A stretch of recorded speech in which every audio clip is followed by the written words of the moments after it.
The Sadducees approached him, and to test him, they asked him to display to them a sign from heaven.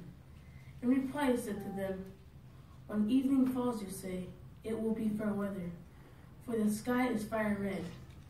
And in the morning, it will be wintry, rainy weather today, for the sky is fire red, but gloomy.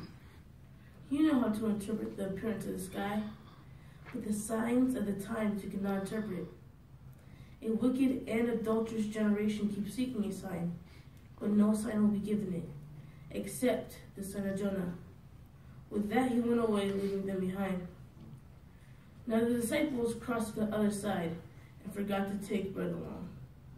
Jesus said to them, "Keep your eyes open and watch out for the leaven of the Pharisees and Sadducees." So they began to reason among themselves, saying, "We did not take any loaves along."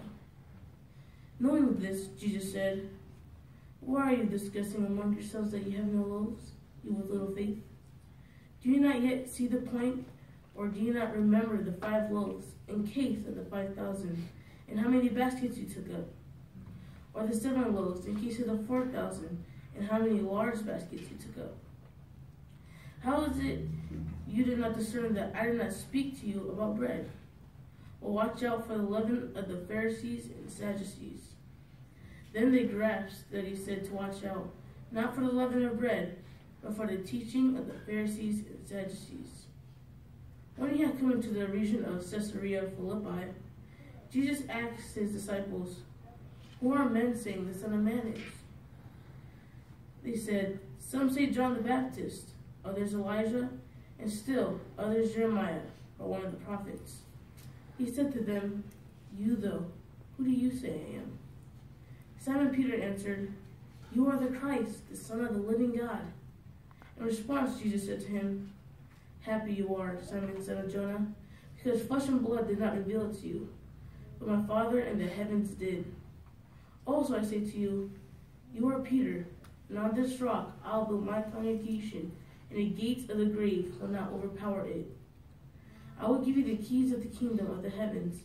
Whatever you may bind on earth will already be bound in the heavens, and whatever you may loosen on earth will already be loosened in the heavens."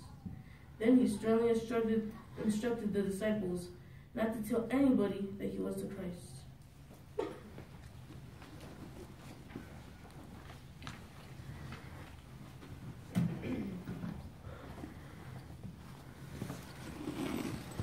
Thank you, Brother Rodriguez.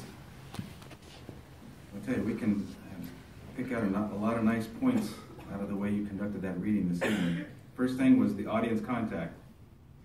That's very difficult to do on a reading, but still very important because we get to see if people are actually following along, they're looking around.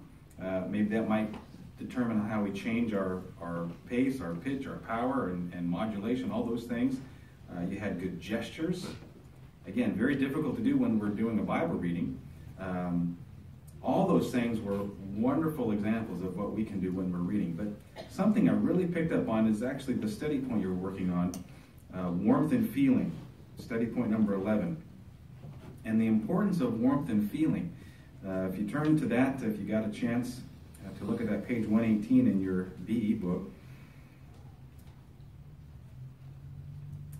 Page 119, the second paragraph talks about having warm feeling toward others. You should show it on your face.